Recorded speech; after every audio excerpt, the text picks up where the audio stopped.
what's going to happen when AI replaces all of our jobs.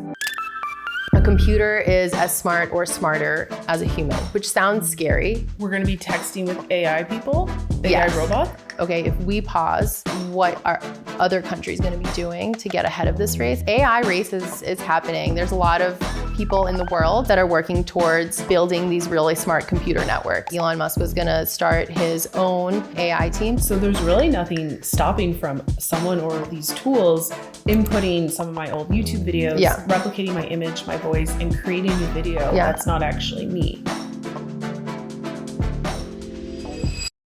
So this is Zarina. Hi. Long story short, she's my sister-in-law, and we're together here in Mallorca, Spain, and I decided to steal her away for a few minutes to ask her some very important questions because I recently found out that Zarina worked for OpenAI.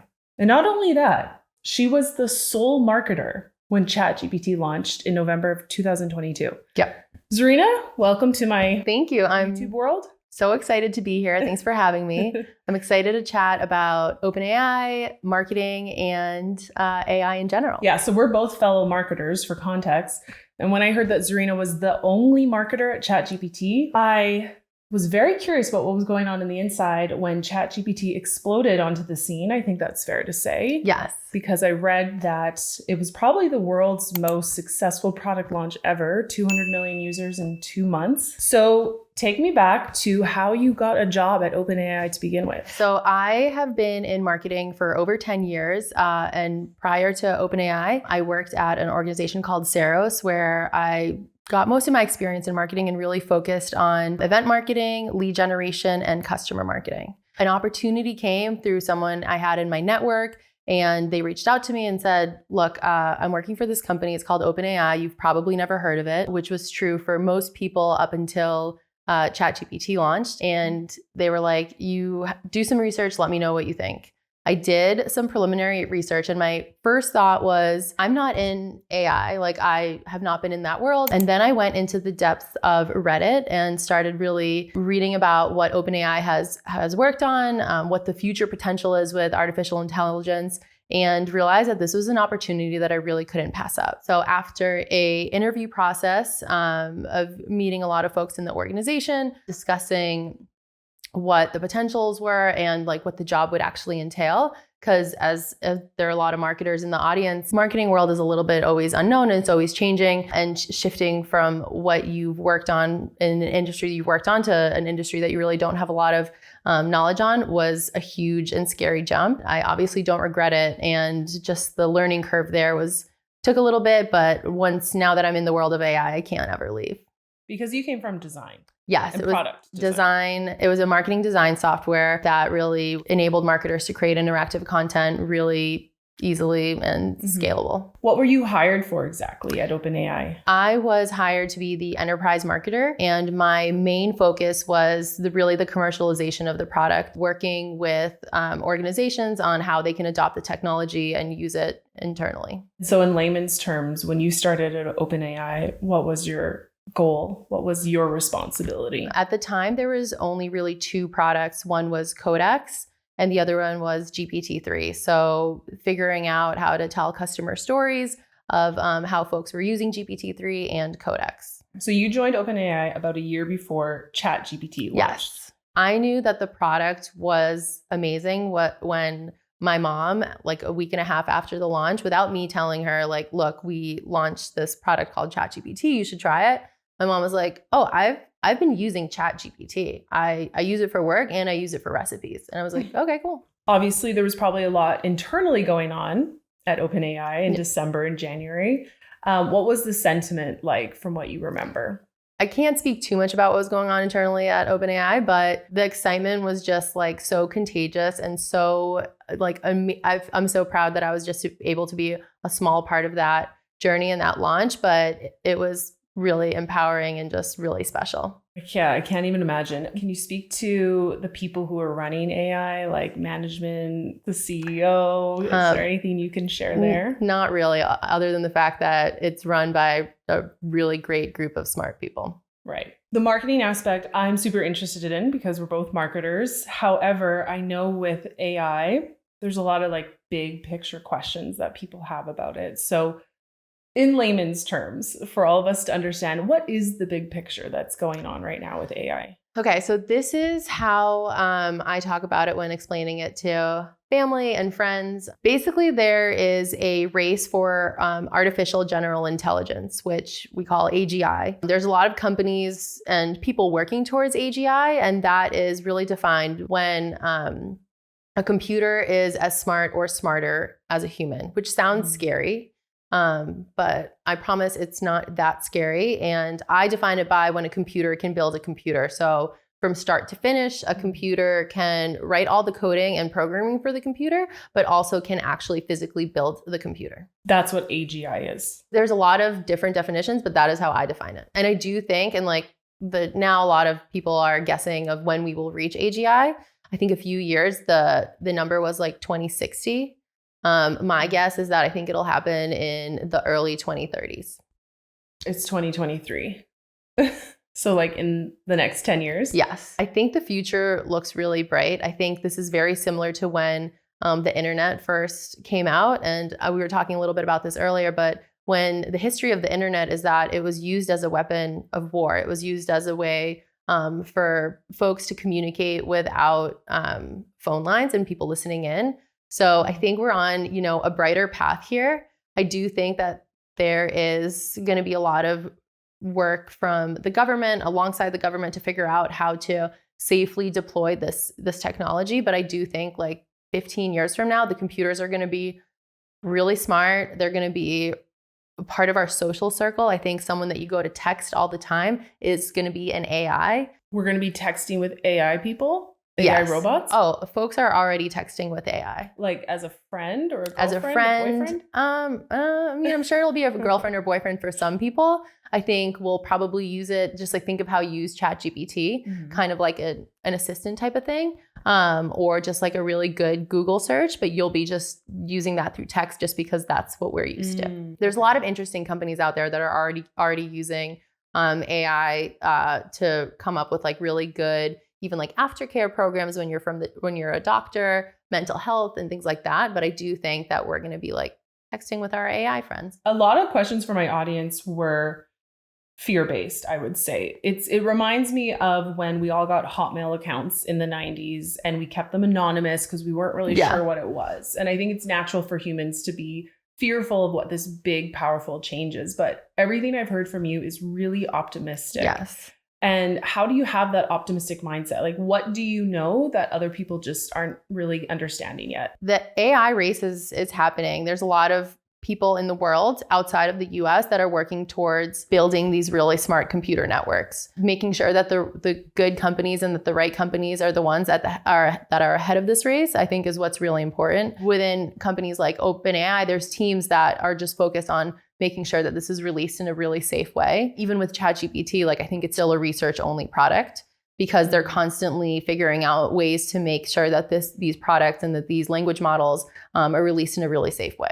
What do you mean by safe? I mean, there's different risks with AI, right? There's one, they're known to hallucinate. So if they don't know the right answer, they might not be truthful. Oh, really? Yeah. There's definitely like bias with these language models. So just because they're trained on various components of the internet tends to be biased as well. So making sure that when these language models are released, making sure that they are as unbiased as possible. And then the big risk is, a lot of people are fearful of what's going to happen when AI replaces all of our jobs. I don't think all of our jobs will be replaced, but I do think the workforce will change just how it did when the internet first came out, right? Like people were going into an office with a giant stack of papers and a briefcase every single day. Most people barely even had a typewriter, but that will all change. And I do think there will be a lot of job creation. And I do think the government will have to step in and really like figure out programs and think about how to subsidize some of the job elimination. And this would happen in the pretty near future if you're seeing this progression happening within the next 10 years or so. Yes, I would have to assume that the government is already thinking about how the workforce is going to be changing and how jobs are going to be eliminated in the very near future. So it's definitely going to be different.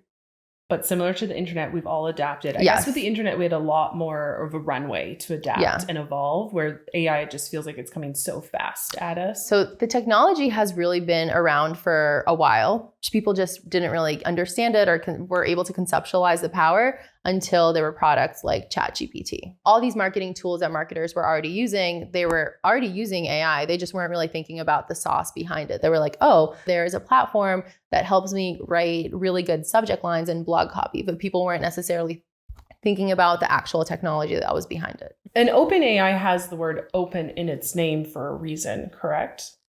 Yes. But it's technology that's open for anyone to access, anyone to use? Yes, yeah. It's really focused on developers and wanting developers to build products and projects with this technology. I think like as these companies are building these and releasing these language models, I think that in terms of like cost, it's been pretty affordable versus like the cost that maybe comes with hiring a developer and coding for hours. I think there's like a give and take here. I remember seeing something not too long ago that Elon Musk had written a letter asking for the pause of the development or lease of this technology. What's your take on that?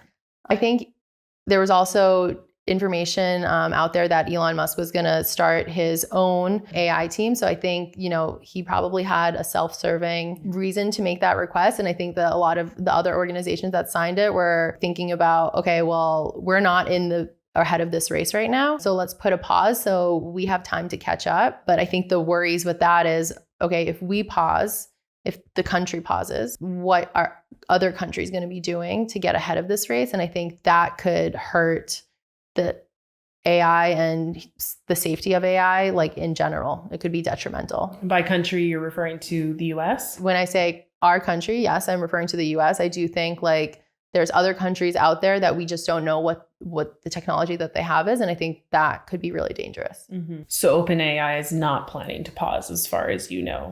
I'm no longer with the company, so I can't speak on that, but I can't imagine. So one part of ChatGPT, if someone wanted to use it for evil versus good, are there any filters or limitations in the tool so that someone can't just ask ChatGPT like how to kill as many people as they wanted to in the shortest amount of time? So I think this is really important with all AI tools in general. When you're releasing such powerful technology, like you have to be able to put in some sort of moderation. I've even asked questions where, you know, I didn't think it was teetering on the side of wrong, but the response is, I'm an artificial intelligence. I can't do this for you.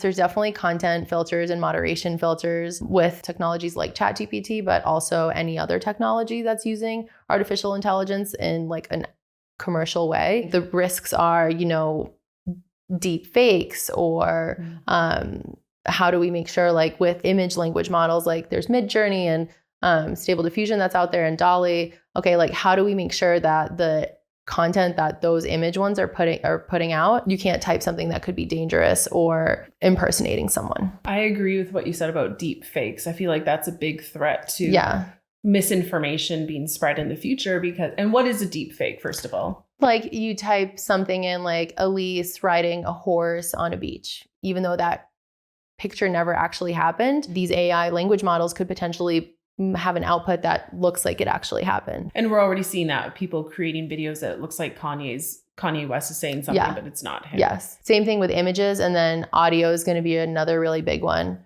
Like, for example, someone says, this is a clip of Barack Obama saying something. Yes, like these language models in terms of audio will be trained on such large quantities of audio files that you can definitely create something that sounds like Obama, but making sure that one, folks are not just doing that, but two, there's a way to test for it. Well, I even had the thought that I'm nowhere famous like a celebrity, but I've put a lot of information and a lot of content out there as a personal brand. Yes. So there's really nothing stopping from someone or these tools inputting some of my old YouTube videos, replicating my image, my voice, and creating a video that's not actually me. I mean, I'm sure you've dealt with that in the past where it's not video or image, but it's fake profiles or it's someone just taking your content and selling it as their own.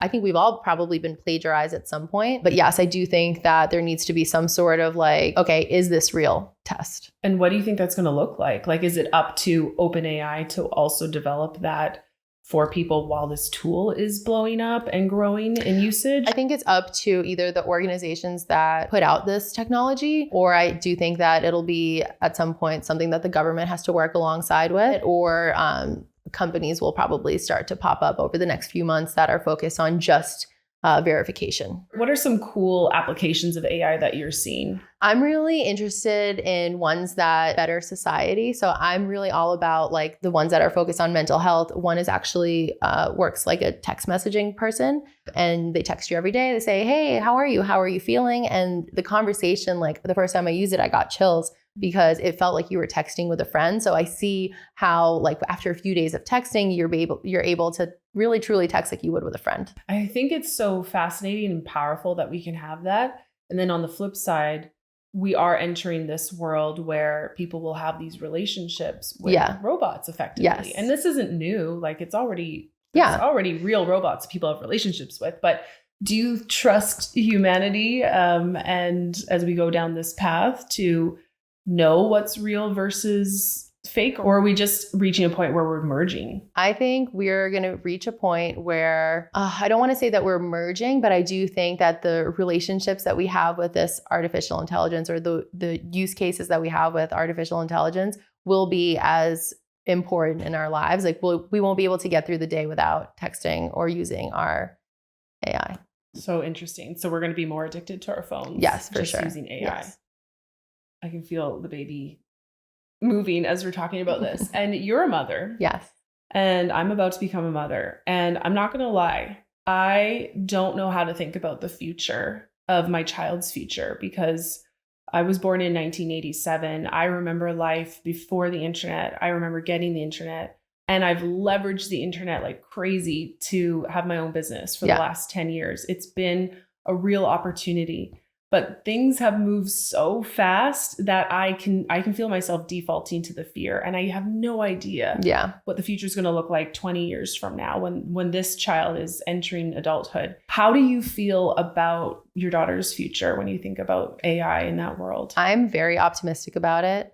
I think there's going to be tools that make her life and my life much easier. I know that there's tons of AI tools that I use in my day-to-day life outside of ChatGPT. The app that I was telling you about that manages her sleeping schedule is AI based. There's a lot of like copywriting and note-taking software that I use that's AI based.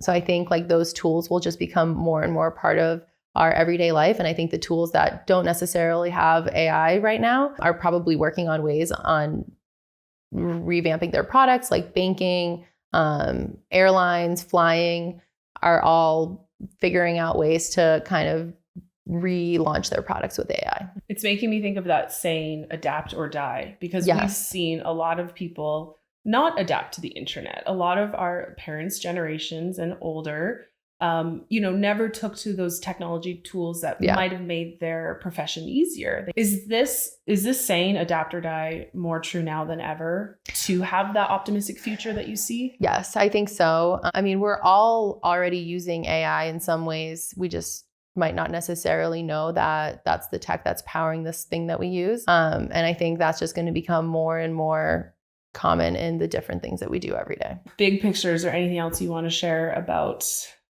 our mindset as marketers, as humans in 2023 as this continues to grow? Yes, I think right now this is a really exciting time. I do think that everyone's worried about, there's been obviously huge layoffs in tech in general.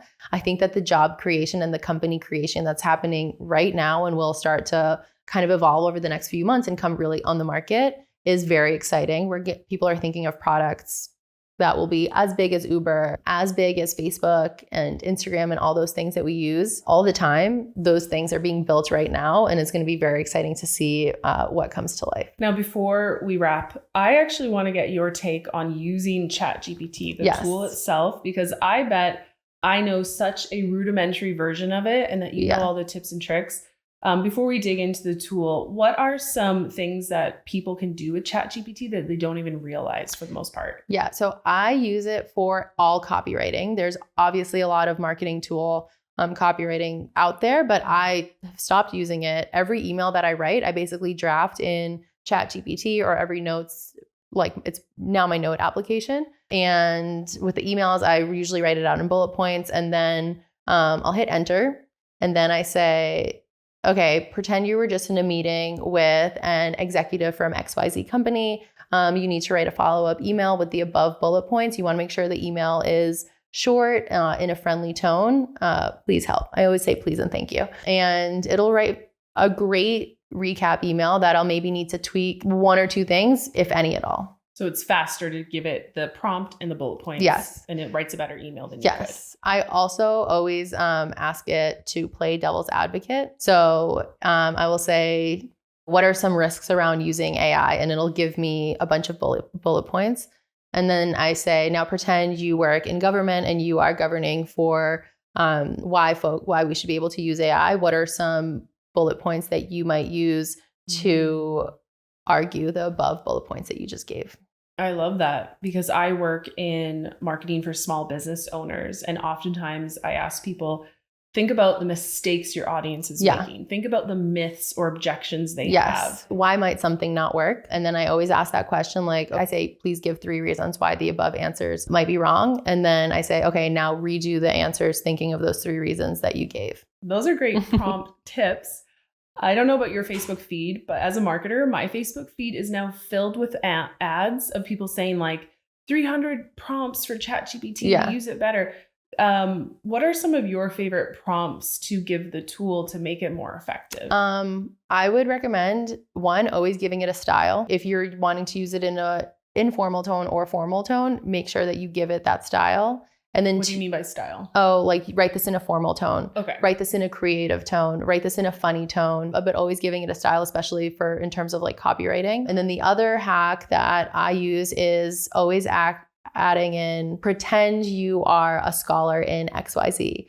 Pretend you are a business executive working on XYZ, to making sure that it has kind of a different viewpoint. So for my small business owners out there, if you're targeting people who struggle with their hormones, after baby, you would say, pretend you are a new mother. As specific as possible is best. So pretend you are 5 months postpartum, looking to get back in shape, really wanting to take 4 months to do so, and giving it as much details as possible. You'll get the best answer. And I think the output will get better and better as different versions of the language models come out. Because right now the tech that powers it is GPT. I think it's 3.5, but if you pay for the upgraded version, you get GPT-4.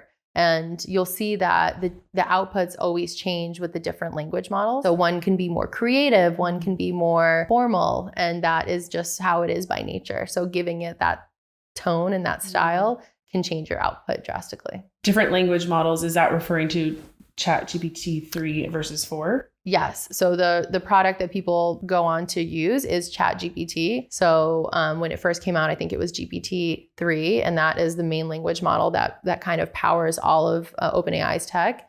And I think now it's 3.5. And then if you pay for the plus version, it's the most recent one, which is GPT-4. Should someone be paying for it just to continue to learn and get ahead? I think so, yeah. And I think like even if you pay for it for 1 month and kind of just see the different responses and the different outputs, because you can compare the two. You mentioned saying please to ChatGPT, and I've been wondering, does it make a difference when you're polite and you have manners speaking to the tool? I think so. And I think you get a better response when you treat it like a human.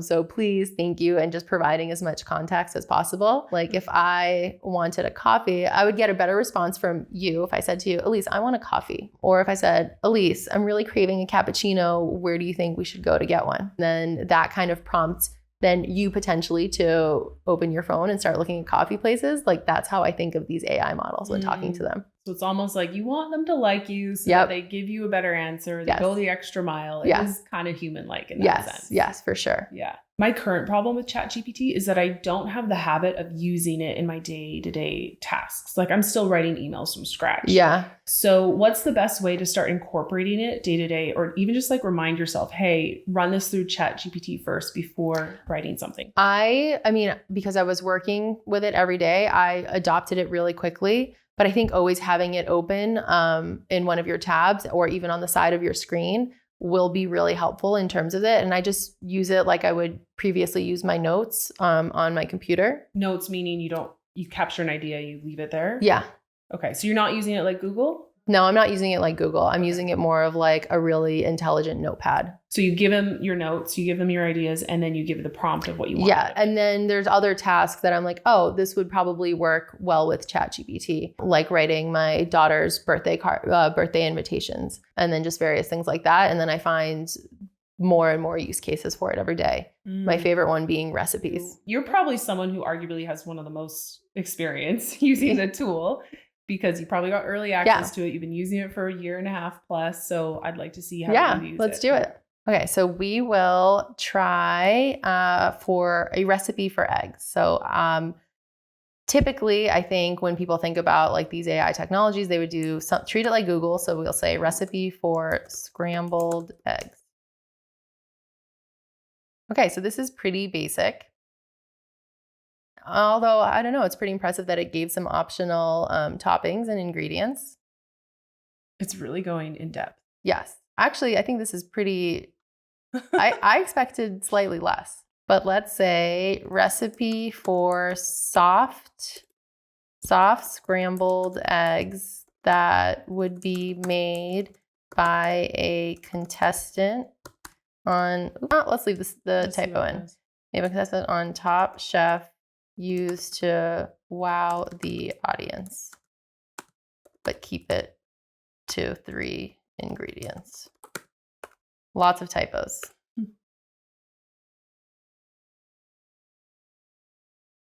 So you can see that it understood the context of Top Chef, that it didn't just think of. It knew it was a show. Yeah. It capitalized it. Yeah. So is this more effective, faster, better than Googling like scrambled egg recipe? Yeah, so I think it is, because it's basically taking all of the scrambled egg recipes out on the internet and giving you the response that is most likely to be the best one, or the one that will wow the audience. Okay. So it's really just predicting the one that is most likely to be the best. But you can tell the difference. So it did one change, and instead of using butter or cooking oil, it now uses heavy cream or creme fraiche. Like the French version Yes. of scrambled egg. Yes. Yeah. And then I asked you, is that as far as you would take it, or would you go any further? I mean, you can tell scrambled eggs is probably a really basic use case for it, but you can get more in depth with recipes. I do a lot of meal planning, especially when I started baby-led weaning with my daughter, in terms of like what ingredients to buy and what were the really good meals for her. I asked you this earlier because I don't know what's possible, but can you input data into ChatGPT and have it analyze it or output a report? Yes. Is that all available with this version? Yes, that is all available. I think the main limitation that you'll have is you'll have to probably break up the data in terms of how you like send it to ChatGPT, but it's really good at analyzing data. What's the best way to give ChatGPT data? Like, can you upload an Excel sheet? You can't upload an Excel sheet, but the best way to do it is to copy and paste. Okay. Yeah. So have it organized, copy and paste, and then give it an output. Yeah, copy and paste and really break it down to, I forget the exact text limitation, but I think it's like a few hundred words. Yeah. And so the more I use it, you can see my history here on the side. It's getting to know my interests and what I need from it more and more. Like I was using it for an email subject line the other day, and I kept saying, make it shorter, make it more personal. Like no capitalization. So it's learning that about the more you use it, the smarter and better it will be at interacting with you specifically. But again, like the one thing I would keep in mind is that hallucinations are real. And so if you're using it in like a professional setting, always double check the data. Okay. Don't see this as the be all end all truth. Correct. Yeah. I think it's accurate most of the time, but it would be awful to put something out there to your audience that might not be truthful only because you got it from one of these AI technologies. You know, when people were using these marketing tools before, they were not as motivated to be like, okay, I'm using this marketing tool. This is how I wrote this email, or this is how I wrote this copy in general. But now with ChatGPT out there and technologies like it, people are definitely like more kind of looking under the microscope of how was this content created. Okay. But I think people were always using AI to do it, right? Yeah. So a lot of us are using it in more of a rudimentary way where we are searching for things, asking for things, doing the copywriting. But other people are creating ways so that ChatGPT can actually do their job for them, like coding, development. Is all that possible? Yes, I do think it's all possible. It's a great coding assistant. I don't know if it can fully do anyone's job yet, but I do think it can really help people with their job. If someone has not used ChatGPT yet, what's something that they should do when they open up an account? I would say start off with email writing. Okay. Use it as like an email editor, and then start playing around with different recipes. You can do itinerary planning and trip planning. I think eventually the plugins that will be available for ChatGPT and tools like ChatGPT will be really interesting, will make the tool even more useful. What do you mean by plugin? I think there's plugins out there already, but like, what if this was integrated with a tool like OpenTable? So you're talking about where you should eat dinner in Mallorca, and then using the OpenTable plugin, it would be able to make the dinner reservation for you. AI assistants. Kind of, yeah. Has that already happened where you can give ChatGPT or an AI tool like your to-do list and it will do it for you, or are we getting there? I think we're getting there. Okay. Yeah, I think we're getting there. I think there's some things that need to be, like some integrations that need to be worked on and some APIs that will need to happen, but I do think eventually we'll get there. It's coming. Yeah. So cool that you were on thank the you inside. so much. Yeah, it was a fun journey. Thank you for sharing what you were able to share. And if someone wanted to connect with you, continue to learn from you, I know you're kind of sussing out your next steps, but is there a place where someone could connect and follow what Zarina is up to? Yes, you can follow me on Instagram. It is ZZARINAAA. Or you can always reach out to me on email, zstanik1@gmail.com. And I really love LinkedIn, so Zarina Stanik. I was going to say LinkedIn, Zarina Stanik. Find her there. Yeah. I can't wait to see what you do really as like a marketing AI thought leader. I know no pressure, but like you're already kind of there. Yeah, no, I'm just really excited to see what companies come on the market in the next few months and then kind of go from there. Yeah, I can't wait. Yeah. Thank you so much. Thank you.